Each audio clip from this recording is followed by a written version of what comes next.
నమస్కారం. భాగవత సుధకు స్వాగతం. ధ్రువుడు 5 ఏళ్ల ప్రాయంలోనే అడవికి వెళ్ళి విష్ణుమూర్తిని మెప్పించి ధ్రువ నక్షత్రంగా శాశ్వతత్వాన్ని పొందాడని మనందరికీ తెలుసు. కానీ ధ్రువుడు రాజు అయ్యాక అతని జీవితంలో జరిగిన ఒక భీకర యుద్ధం గురించి, అతని తమ్ముడు ఉత్తముడి విషాదాంతం గురించి చాలామందికి తెలియదు. ఈరోజు మనం ఆ అపరిచిత గాథను తెలుసుకుందాం. శ్రీహరి అనుగ్రహంతో 5 ఏళ్ల ప్రాయంలోనే ధ్రువుడు దివ్యజ్ఞానాన్ని పొంది తిరిగి తన తండ్రి రాజ్యమైన ఉత్తానపాదుని చెంతకు చేరుకుంటాడు.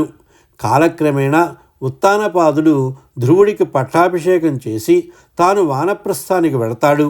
ధ్రువుడు ధర్మబద్ధంగా రాజ్యాన్ని పాలిస్తూ శిశుమారుని కుమార్తె అయిన భ్రమిని, వాయుదేవుని కుమార్తె ఇలాను వివాహం చేసుకుంటాడు. ధ్రువుని తమ్ముడు సవతి తల్లి సురుచి కుమారుడైన ఉత్తముడు వేట కోసం హిమాలయ పర్వత ప్రాంతాల్లోని అడవులకు వెడతాడు. అక్కడ అత్యంత బలవంతుడైన ఒక యక్షుడు అకారణంగా ఉత్తముడిపై దాడి చేసి అతనిని హతమారుస్తాడు. తన కుమారుడు మరణించాడన్న వార్త విన్న తల్లి సురుచి పుత్రశోకాన్ని తట్టుకోలేక అగ్నిప్రవేశం చేసి ప్రాణాలు విడిచిపెడుతుంది. తన తమ్ముడిని అన్యాయంగా చంపిన యక్షులపై ధ్రువుడికి తీవ్ర ఆగ్రహం కలుగుతుంది. శాంతమూర్తి అయిన ఆ విష్ణుభక్తుడు ఒక్కసారిగా యుద్ధ వీరుడిగా మారిపోతాడు. వేల సంఖ్యలో సైన్యాన్ని, రథ గజ తురగాలను వెంటబెట్టుకుని యక్షుల నివాసమైన అలకాపురిపై దండెత్తుతాడు. ధ్రువుడు అలకాపురి సరిహద్దుల్లో శంఖాన్ని పూరించగానే యక్షసైన్యం భీకరంగా ఎదురుదాడి చేస్తుంది. యక్షులు మాయా విద్యల్లో ప్రవీణులు.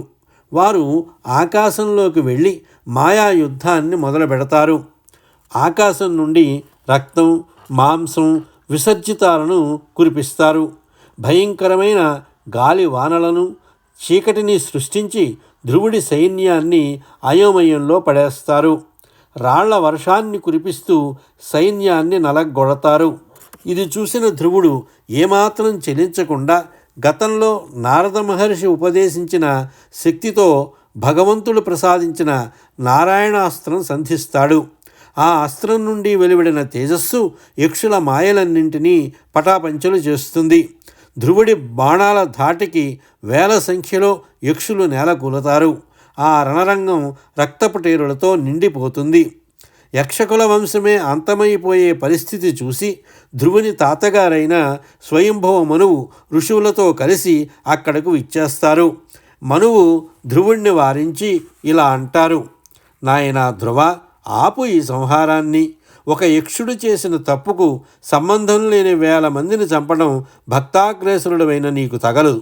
కోపం నరకానికి ద్వారం. నీవు పరమాత్మను సాక్షాత్కరింపజేసుకున్నవాడివి. దేహమే ఆత్మ అని భ్రమపడే అజ్ఞానుల వలె ప్రవర్తించకు. ఈ యక్షులు కేవలం నిమిత్తమాత్రులు. కాలమే సర్వానికి కారణం. నీవు యుద్ధాన్ని ఆపి శాంతిని వహించు. తాతగారి మాటలను గౌరవించిన ధ్రువుడు వెంటనే తన ఆయుధాలను త్యజించి యుద్ధాన్ని విరమిస్తాడు. ధ్రువుడు క్రోధాన్ని జయించడాన్ని గమనించిన యక్షరాజైన కుబేరుడు అక్కడికి వస్తాడు. ధ్రువ, నీవు నీ శత్రువులైన యక్షులను చంపడం కంటే నీ లోపల ఉన్న కోపం అనే శత్రువుని జయించడం నాకు చాలా ఆనందాన్ని ఇచ్చింది. నీవు మహాత్ముడివి. నీకు ఏం కావాలో కోరుకో అని అడుగుతాడు. దానికి ధ్రువుడు వినయంగా, మహాప్రభు, నాకు ఏ సంపదలు వద్దు.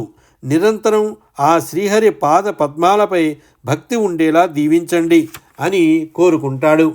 ఆ తర్వాత ధ్రువుడు 1000 సంవత్సరాలు ధర్మబద్ధంగా రాజ్యాన్ని పరిపాలించి చివరకు తన కుమారుడైన ఉత్కలుడికి రాజ్యాన్ని అప్పగించి బదరికాశ్రమానికి వెళ్ళిపోతాడు. అక్కడి నుంచి విష్ణుదూతలు పంపిన విమానంలో సశరీరంగా ధ్రువలోకానికి చేరుకుంటాడు. చూశారుగా, గొప్ప భక్తుడైన ధ్రువుడు కూడా కోపానికి గురయ్యాడు. కానీ జ్ఞానుల మాట విన్న వెంటనే తనను తాను దిద్దుకున్నాడు. పగ కంటే క్షమ గొప్పదని మనకు ఈ కథ నేర్పుతుంది. ఈ కథ మీకు నచ్చినట్లయితే వీడియోను లైక్ చేయండి. మరిన్ని భాగవత రహస్యాల కోసం మన ఛానల్ని సబ్స్క్రైబ్ చేసుకోండి. ఓం నమో నారాయణాయ.